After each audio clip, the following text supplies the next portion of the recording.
நம்மளுக்கு சோம்பேறித்தனமா இருந்தாலும் சரி, இல்ல சமைக்கிறது ஈஸியா செஞ்சு முடிக்கணும் அப்படின்னு தோணுனாலும் சரி, நம்மளுக்கு ரொம்ப கை குடுக்குறது இந்த இட்லி தோசை மாவு தான். காலையில எழுந்ததும் கொஞ்சம் லேசியா இருந்தது. சாப்பாடு செய்யவே வந்து ரொம்ப கடுப்பா இருந்துச்சு. ஸோ, அதே சமயம் கொஞ்சமாவது டேஸ்ட்டா சாப்பிடணும்னு தோணுனதுனால, அந்த இட்லி தோசை மாவுலயே வந்து வெங்காயம், கேரட்டு, கருவேப்பிலை, சீரகம் போட்டு நல்லா கலந்து விட்டு பணியாரமா ஊத்தி எடுத்துக்கிட்டேன். அதுக்கு தேங்காய் சட்னி தான் சைட் டிஷ் வச்சிருந்தேன். சிம்பிளா செஞ்சதுனால பாத்திரம் கழுவுற வேலையும் பெருசா இல்ல. ஸோ குயிக்குன்னு சமையல் வேலை முடிஞ்ச மாதிரி இருந்துச்சு.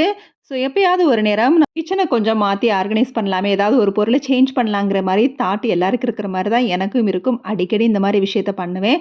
அதனால எப்பவுமே கைவசம் இந்த வால் ஸ்டிக்கர் வச்சிருப்பேன். ஸோ அந்த மாரி வால் ஸ்டிக்கர் எடுத்து நான் நெனச்ச மாதிரி வந்து கொஞ்சம் வந்து மாத்தி ஹேங் பண்ணி வச்சிருக்கிறேன். அடுத்து எப்பவுமே நம்ம மறக்காம பண்ண வேண்டிய விஷயம் 15 நாளைக்கு ஒரு தடவ பில்லோ கவர், பெட் ஸ்ப்ரெட் எல்லாத்தையும் வந்து துவச்சு போட்டுடணும். அதே மாரி 2 மாசத்துக்கு ஒரு தடவ பில்லோவையும், பெட்டையும் இந்த மாரி வெயில்ல போட்டு எடுத்து வச்சுக்கணும்.